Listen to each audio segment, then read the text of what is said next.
PEA ou CTO? Bon, ça c'est le sujet bateau qu'on voit partout sur internet. Il y a les absolutistes qui ne jurent que par l'un ou l'autre, mais la plupart du temps, la réponse à cette question c'est les deux. Ok, bon, ça on s'en doute qu'il faut les deux. La vraie question c'est quelle stratégie on utilise avec chacun de ces comptes pour doper nos rendements. Clairement, comment on fait pour optimiser l'utilisation du PEA et du CTO et maximiser les gains? On a bien dit optimiser et maximiser. C'est donc pas juste ouvrir un PEA et un CTO et partager ses investissements entre les deux. Ça c'est le degré zéro de la stratégie. Non, on va voir dans cette vidéo de vraies stratégies différenciées à mettre en place sur votre PEA et sur votre CTO pour capter le meilleur des deux mondes. Vous allez voir, ça risque de bousculer la pensée bien établie et consensuelle qui s'étale sur internet. Mais sur cette chaîne, vous le savez, on aime bien ne pas penser comme les autres et surtout analyser les choses. Avant de commencer, si vous n'êtes pas encore abonné, n'oubliez pas de cliquer sur le bouton juste en dessous et d'activer les notifications pour être sûr de ne rien rater des publications de la chaîne. Et si la vidéo vous plaît, n'oubliez pas le petit pouce bleu en l'air. Et maintenant, allez, c'est parti!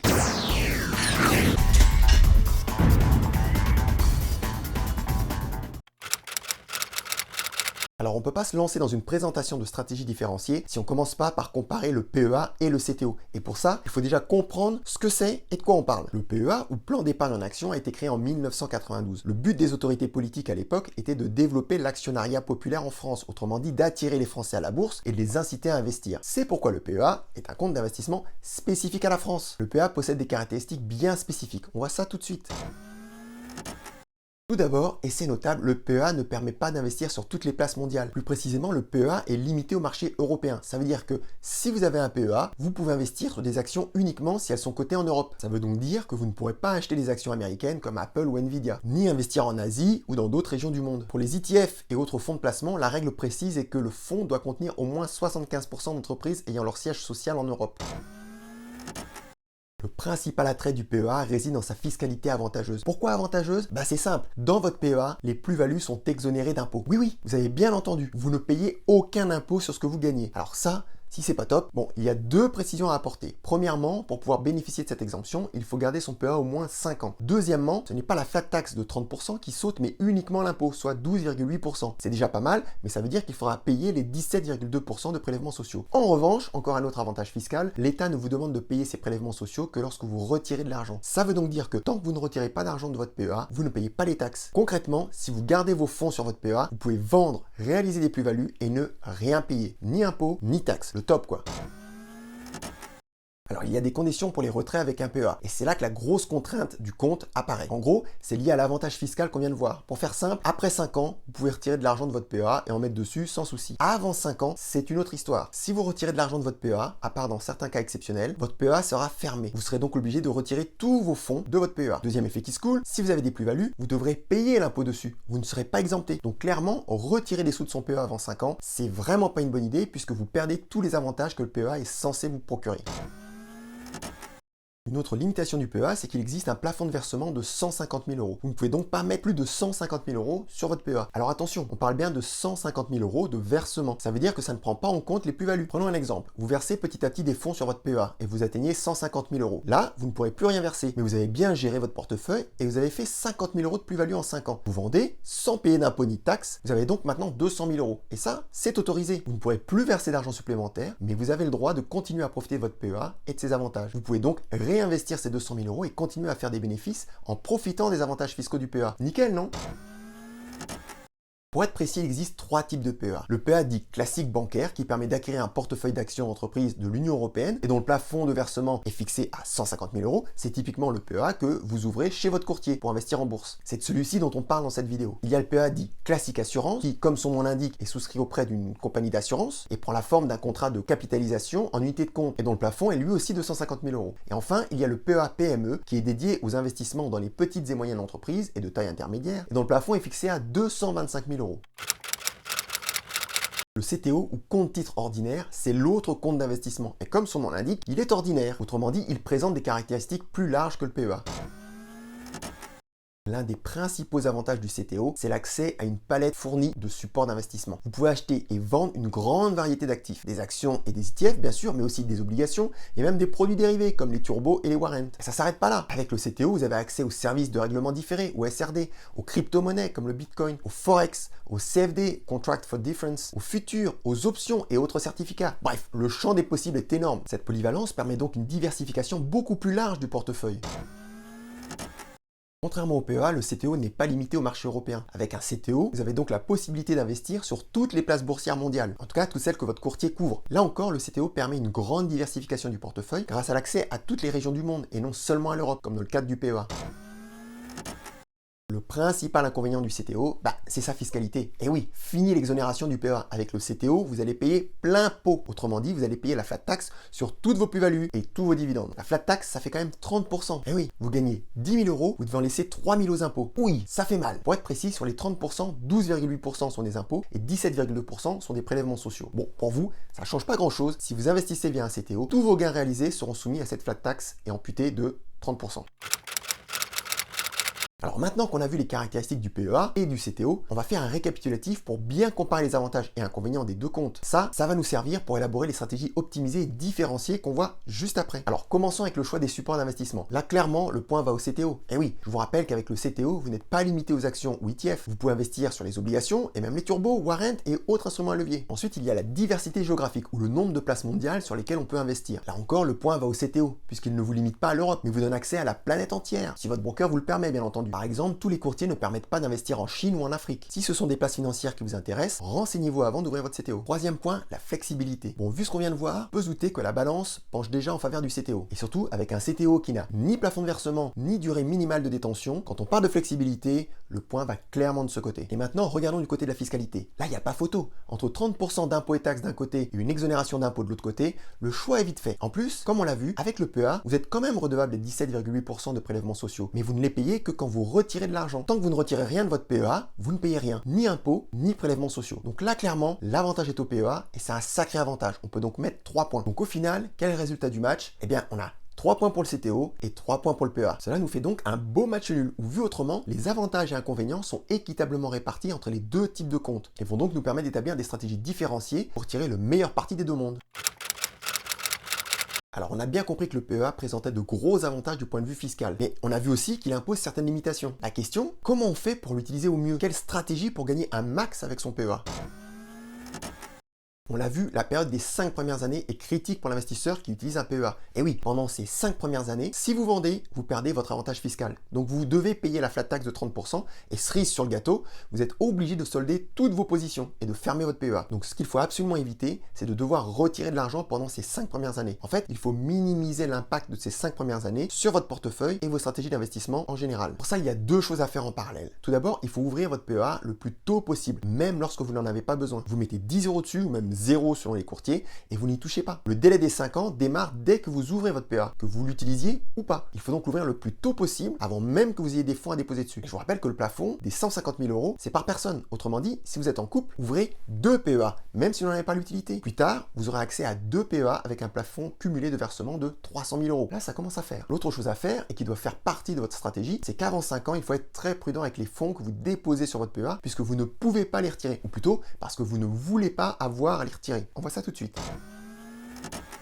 Alors la date fatidique avec le PEA, c'est bien les 5 ans. Et clairement, ça a des implications sur les stratégies avant et après, notamment pour gérer les risques. Avant 5 ans, il faut être très prudent parce que le but, c'est bien de ne rien retirer du PEA. Et donc, il faut être sûr de ne pas avoir besoin de son argent pendant ce temps-là. Pour ça, il faut limiter ses versements sur le PEA. La règle des 20-80 est une bonne règle. En gros, pour 100 € investis dans votre portefeuille, vous mettez 80 € sur votre CTO et 20 € sur votre PEA. Également, avant 5 ans, pour limiter les risques, c'est bien de ne pas dépasser 30% de votre portefeuille sur votre PEA. Encore une fois, avant 5 ans, le PEA doit rester une petite part de votre portefeuille pour être sûr de ne jamais déposer des fonds dont vous pourriez avoir besoin par la suite. Après 5 ans, là c'est différent. On peut retirer, donc les risques ont disparu. À ce moment-là, vous pouvez augmenter la part de vos versements pour atteindre 60-40. Pour 100 € que vous investissez, vous en mettez 60 sur votre PEA et 40 sur votre CTO. En gros, dans cette phase-là, le but est de donner la priorité à votre PEA pour l'approvisionner régulièrement et atteindre la limite des 150 000 € et profiter au max de l'avantage fiscal.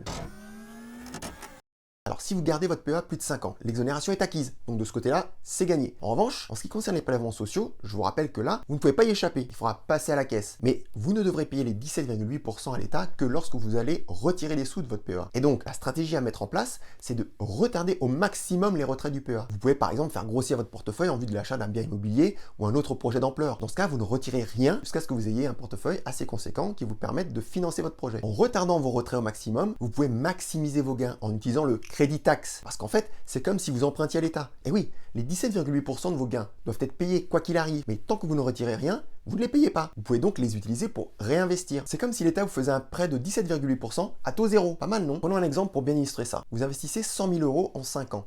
Au bout de 10 ans, vous avez fait x2. Vous avez donc 200 000 euros. Vous avez fait 100 000 euros de bénéfices et vous devrez donc 17 800 euros à l'État au titre des prélèvements sociaux. Mais comme vous ne vendez pas, vous pouvez réinvestir ces 17 800 euros comme si l'État vous les prêtait. Vous gardez vos sous sur votre PEA pendant encore 10 ans et vous faites à nouveau x2. Vous avez maintenant 400 000 euros. Pas mal, non? Mais surtout, si vous aviez dû payer directement les 17,8% de taxes sur vos premiers 100 000 euros de bénéfices, alors vous n'auriez pu réinvestir que 82 200 euros. Au final, au bout de 20 ans, vous auriez eu 364 400 euros, à comparer aux 400 000 euros dans le premier cas, soit une différence de 35 600 euros. Pas vraiment négligeable. Il faut donc utiliser à fond ce cadeau fiscal en retirant votre argent le plus tard possible de votre PEA, ce qui vous permettra de faire travailler à fond ces sous prêtés par l'État à taux zéro.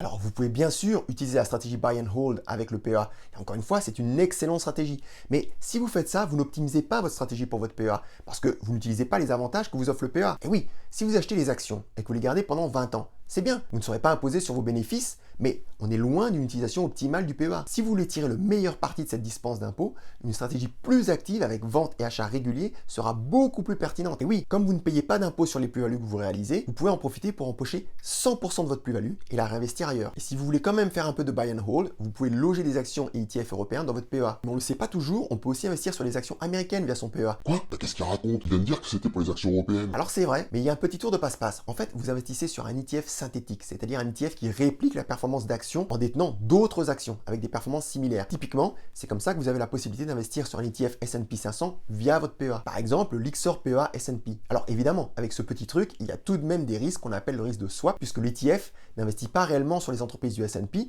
mais sur d'autres entreprises. Mais pour être honnête, il est quand même assez faible, surtout si vous passez par un gros gestionnaire comme Lixor ou Amundi. Si vous allez sur Internet, vous verrez qu'on vous conseille souvent d'ouvrir un PEA si vous débutez et que vous voulez faire de l'investissement passif ou du buy and hold. Bon, pourquoi pas? Mais si vous suivez cette chaîne, vous savez qu'on suit rarement la pensée générale et qu'on aime bien réfléchir et analyser. On peut avoir un PEA pour faire de l'investissement pépère, mais dans ce cas, on ne peut pas dire qu'on optimise les avantages du PEA. Bah oui, si vous faites du passif et du buy and hold, à quoi vous sert l'avantage fiscal puisque vous ne vendez pas? Quelle est la différence avec un CTO? Bah aucune, si ce n'est que vous avez moins de choix et que vous avez un plafond de dépôt. En gros, vous avez tous les inconvénients du PEA et vous n'utilisez aucun avantage. Bon, vous savez que j'aime bien faire un peu de provoque de temps en temps, parce que là, j'en entends déjà qui hurlent derrière leur écran. Quoi? Mais pas du tout. Même si je fais du buy and hold, quand je vendrai dans 20 ans, je ne paierai pas d'impôt sur la plus-value. Donc évidemment qu'il y a un avantage. Et c'est vrai, il y aura bien une exonération fiscale à la fin, donc un avantage par rapport au CTO. Ce que je voulais dire ici, c'est qu'au lieu de se contenter d'une stratégie passive et d'une vente tous les 20 ans, on peut utiliser à fond l'avantage fiscal du PEA en ayant une stratégie active, puisque les plus-values sont exonérées d'impôts. C'est ce qu'on va voir tout de suite. Alors la stratégie momentum, pour faire simple, c'est le fait d'acheter quand il y a un mouvement marqué du marché en général ou d'une action en particulier. En gros, quand le marché est haussier, on achète pour profiter de la hausse et ensuite on vend quand ça commence à baisser ou quand la hausse s'estompe. Alors dans les faits, c'est pas si simple à appliquer. Les tenants de l'analyse technique vous expliqueront qu'il existe tout un tas d'indicateurs et de signaux pour comprendre comment évolue le marché. De mon point de vue, c'est un peu comparable à Madame Irma qui lit dans le mar de café ou dans sa boule de cristal. Mais même sans tous ces indicateurs, on peut profiter des marchés lorsqu'ils sont en mode rallye ou bull market. Donc pendant ces phases-là, vous pouvez acheter des actions avec une optique de court terme. Et oui, s'il y a bien un compte qui est adapté à une stratégie active avec de nombreux achats et ventes, c'est bien le PEA. À part les frais de courtage, vous ne payez aucun impôt. Ça veut donc dire que quand vous êtes en plus-value, vous pouvez vendre et utiliser ces liquidités pour investir dans une autre action. Prenons un exemple, vous achetez pour 10 000 euros d'actions totales parce que vous anticipez une hausse des cours du pétrole à court terme à cause des tensions au Moyen-Orient et que vous voulez en profiter. Le cours du baril monte et du coup le cours de l'action totale aussi. Vous savez que ça ne va pas durer, donc dès que vous avez fait 10% de bénéfices, vous vendez. Vous empochez donc 1000 euros. Comme vous avez investi via votre PEA, vous ne payez aucun impôt dessus. Et comme vous laissez cette somme sur votre compte, vous ne payez aucun prélèvement social. Vous avez donc 11 000 euros disponibles. Les 10 000 euros que vous aviez investis sur Total plus les 1000 euros de plus-value. Avec ces 11 000 euros, vous décidez d'investir sur LVMH, qui pâtit de la baisse de la consommation en Chine. Le plan chinois de soutien de l'économie fonctionne et les résultats de LVMH sont meilleurs que prévu. En 6 mois, l'action a grimpé de 20%. Vous avez donc fait une plus-value de 2200 euros. Et vous vendez. Vous vous retrouvez avec 13 200 euros en cash sur votre compte. Et l'État vous prend 0 centime sur tout ça. Là, vous utilisez à fond les avantages du PEA. Bien plus que si vous vous contentiez d'une gestion passive et d'une stratégie buy and hold. Bon, si vous suivez un peu cette chaîne, vous savez que je ne suis pas un grand fan de la stratégie dividende. Mais pour être précis, ce ne sont pas les dividendes en eux-mêmes qui me hérissent le poil, mais la manière dont des centaines de vidéos sur Internet vous font croire que vous allez gagner des fortunes en bourse grâce aux dividendes. Ça, c'est bidon. Et dans le cadre du PEA, je vous rappelle que vous ne payez pas d'impôt sur la plus-value, mais pas non plus sur vos dividendes. Et oui, du coup, une stratégie dans laquelle vous investissez de manière prioritaire sur des actions à dividendes a tout son sens avec un PEA. Ça vous permettra de disposer de 100% de votre dividende et de le réinvestir. La stratégie Dogs of the Dow est une variante de la stratégie dividende. Pour faire simple, elle consiste à acheter à parts égales les 10 valeurs de l'indice Dow Jones qui offrent le meilleur dividende. Vous les gardez un an et au bout d'un an, vous vendez et vous recommencez. Vous divisez votre capital en 10 et achetez à nouveau les 10 actions qui offrent le plus gros dividende et qui peuvent être différentes de l'année précédente. Et vous faites ça chaque année. Alors là, c'est pour le Dow Jones, mais évidemment, avec un PEA, les actions US, ça va pas le faire. Mais cette stratégie fonctionne avec tous les indices, le CAC 40, le DAX, mais aussi avec votre propre liste. Par exemple, des meilleurs dividendes, tous les indices européens confondus. Dans toutes ces stratégies, l'objectif est d'avoir une approche active avec encaissement de plus-value et réinvestissement.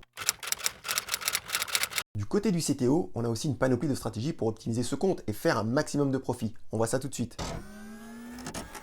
Alors, comme la fiscalité du CTO est tout sauf avantageuse, la bonne vieille stratégie buy and hold est cette fois-ci tout à fait adaptée. Et oui, avec le CTO, il faut éviter d'encaisser trop souvent ses plus-values, puisqu'à chaque fois, vous devrez payer les 30% de flat tax. Le mieux, c'est de laisser courir ses plus-values potentielles. Quoi de mieux pour ça que la stratégie buy and hold? C'est la plus simple, mais l'une des plus efficaces, parce qu'en bourse, pour peu qu'on diversifie bien son portefeuille, le plus important, ce ne sont pas les données macroéconomiques ou les publications de résultats, non, le plus important, c'est le temps. C'est lui qui amène les gros bénéfices, comme l'a bien démontré Warren Buffett, le king des investisseurs et du buy and hold.